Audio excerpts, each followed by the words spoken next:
Welcome back. It was 20 years ago that one of communism's most powerful symbols collapsed, literally.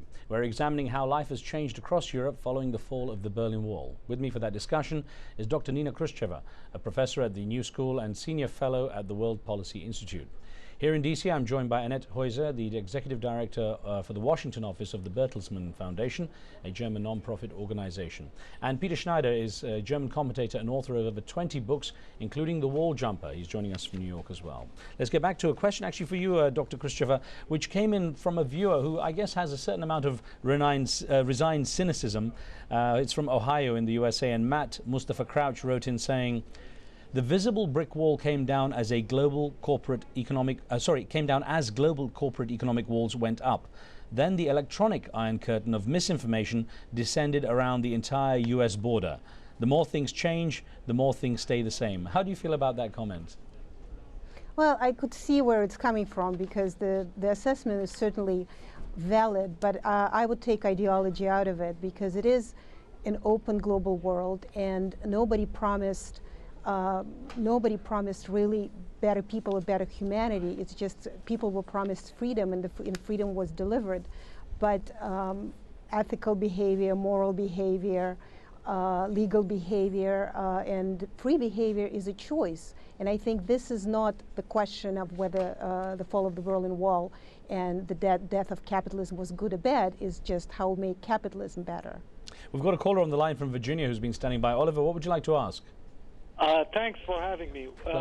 My question is for your guest is since the collapse of the Berlin Wall in 1989 and followed by the collapse of communism, the people in Western Europe have suffered because Eastern Europeans were able to come into Western Europe and get all the jobs. In addition, the formation of the organized crime like the Russian mafia and the Eastern European mafia, who is responsible for distributing drugs in Western Europe, in England, in Germany, and in France, and also the absence of monitoring the weapons, especially the nuclear weapons in these countries, in these Eastern European countries, especially Russia, which also add to the danger and consequences of the collapse of that wall. Oliver, I'm going to put this actually to Annette Heuser, who's here with me in the studio. And it's an interesting thing, again, was there enough, I mean, I guess it happened literally overnight, although there was a build-up in a sense that things were changing. Could there have been safeguards put in that might have allowed a smoother integration, better checks and balances? That's difficult to say, but at the end of the day, we have to realize today, in the year 2009, that the European integration has worked out pretty well.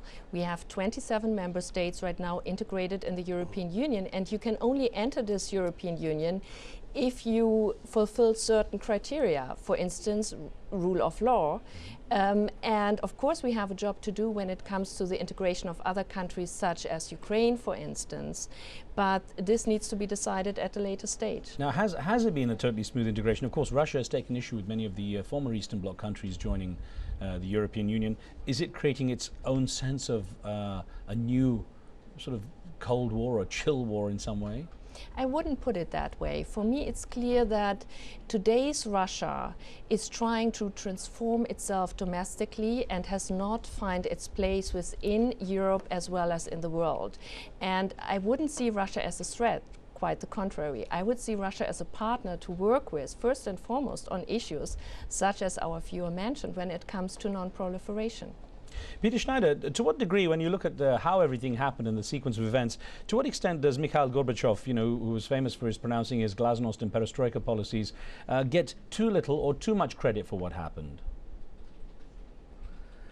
No, I think the credit must be enormous for him, especially when he said he is not going to send tanks and he's not going to shoot. This was the decisive announcement.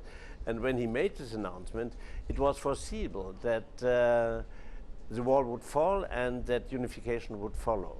So he deserves an enormous credit for that, but I doubt that he had foreseen the falling of the Soviet Empire. I don't think that he wanted that and that he had foreseen it. This is why this history is so great. Nobody actually was in control. It was just an enormous acceleration of events who got out of hand of the ones who were powerful. That's one of the, and that it was so peaceful. And in the result, I agree with Ms. Khrushcheva, into results so positive, it's just amazing. I would in one point contradict a little bit what I heard just now. I just finished a reportage traveling in the Eastern and Middle Europe, and my basic impression is that they feel threatened by Russia, very much so, and they are distrustful also of Germany because they fear this old alliance between Germany and Russia, and if they are in between, they don't feel safe. So there is still an enormous mistrust against Russia that it might become imperial again, and we are not talking about Georgia now and Ukraine, but these are signs where they feel the Western European states have reacted way too softly. Now, I wonder, Dr. Khrushchev, to what extent Russia is carrying today the legacy of that the former Soviet Union with those problems that some of the ones that Peter Schneider mentioned there. Well, I would agree that there is certain mistrust of Russia, and it should be. I mean, I don't think Russia would carry out any threats if it might want to have them. But if I were in Eastern Europe, I would certainly mistrust that country, and especially when Vladimir Putin, then president, I think it was 2005 or 2006, when he said that collapse of the Soviet Union was a geopolitical catastrophe and a genuine tragedy for the people. I mean, he is I think in the world, this is probably the only country, except for North Korea, probably, that believes that it was a geopolitical catastrophe while everybody else is celebrating. So Russia is a difficult issue here. Russia continues to occupy the same amount of space that it used to have, not the same, but certainly 11 time zones. Russia continued to flex its military muscle, and although probably the current world realities or Russia's capabilities cannot really afford to make Russia another empire, and I don't think it will happen.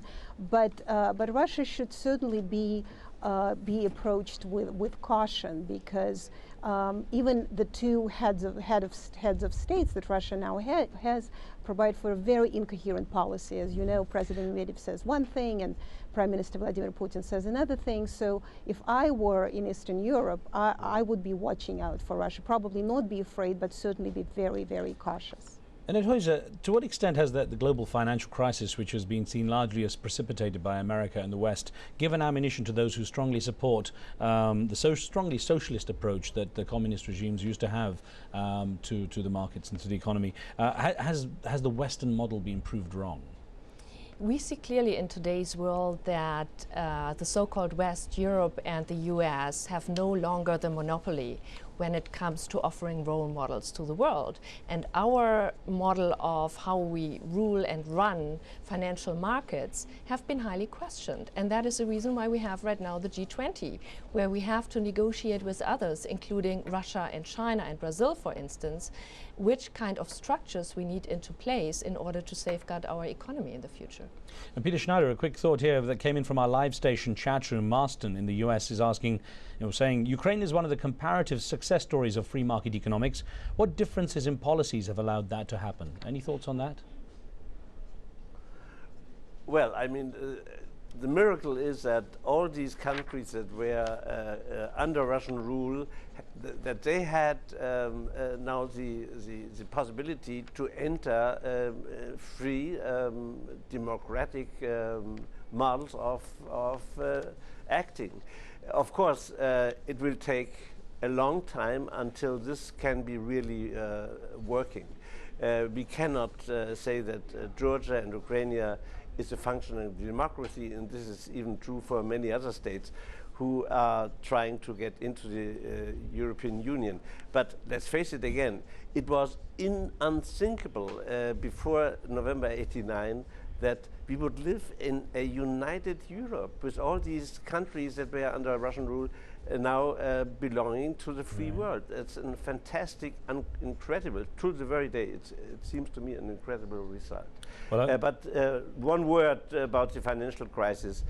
I doubt whether the financial crisis, as we have seen it now, could have happened when there was still the competition of socialism and communism. Peter, I have to, thank you very much there, and I thank you on that note. I have to thank all of you for taking part. We're out of time, but thanks for joining us. Remember, you can follow the show on Facebook and see what we're up to there. You can give us your feedback on the show and post your questions and comments. On the next show, how can the Muslim middle class transform the Arab world through its growing economic clout, and how will that improve prospects for peace?